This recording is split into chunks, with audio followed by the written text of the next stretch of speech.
nice cars, and this is one really pretty car and a couple of not so much. I'll tell you about them. Here we have a beautiful Porsche 924S, and what is this? Tell me what I'm looking at.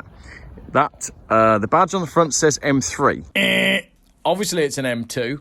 So this, I presume, is the new M3. Obviously it's an M2. Now, I guess they've taken their design inspiration from Playmobil, because the proportions and the angles and the lines look pretty much exactly like what I've seen in the past in a Playmobil car.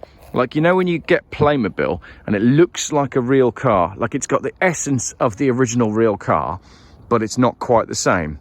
That's what that is. So it's a BMW M2 done by Playmobil. So it almost looks like an M2, but it's a bit boxy and square and it doesn't quite work. Seriously. Am I mad for thinking that that is not a good looking car? Okay, right, moving on. This is the M4, which is definitely a little bit better looking because it's slightly more curvaceous, but it does have that controversial grille. I have to admit that grille does work fairly well when it's got a number plate breaking it up. Without the number plate, it doesn't work at all. I don't like that M2. It's really awkward design. Look at the way you've got the curve on the rear window there, and it just sort of jars with the straight lines on the rest of the body. Not completely sure I'm meant to be filming this, but they're obviously here for a reason. They've obviously all been put here so Geoff buys cars can... Oh, I see, it's a fire assembly point. They're all about to be burnt. Yeah, this does nothing for me. I'm sure it's probably got 6 million horsepower and it does 0 to 60 in half a second and does 35 miles to the gallon, but it's fugly.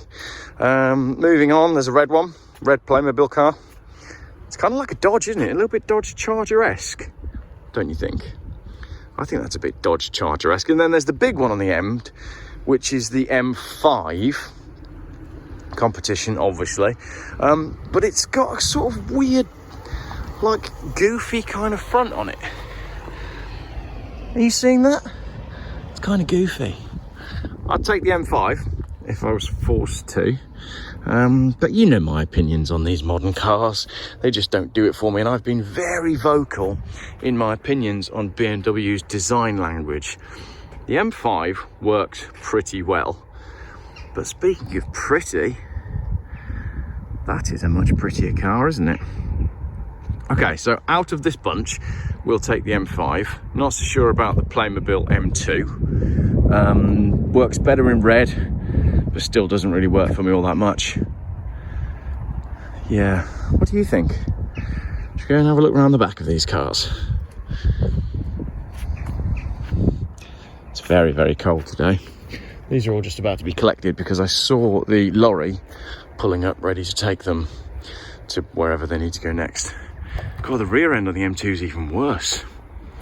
Look at the comedy arch extensions and the haunches and the way you've got that angle.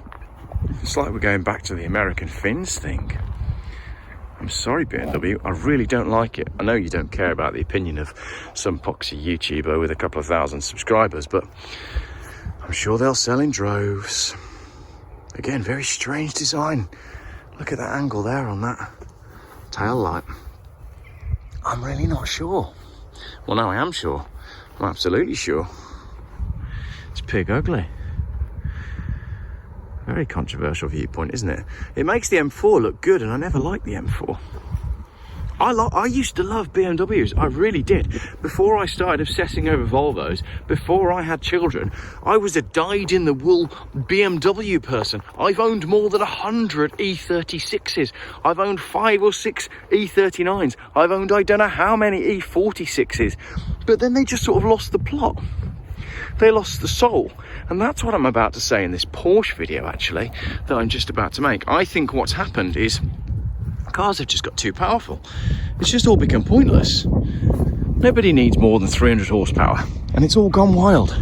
Anyway, it's too cold to be filming here, so I'm going to get myself inside my Porsche.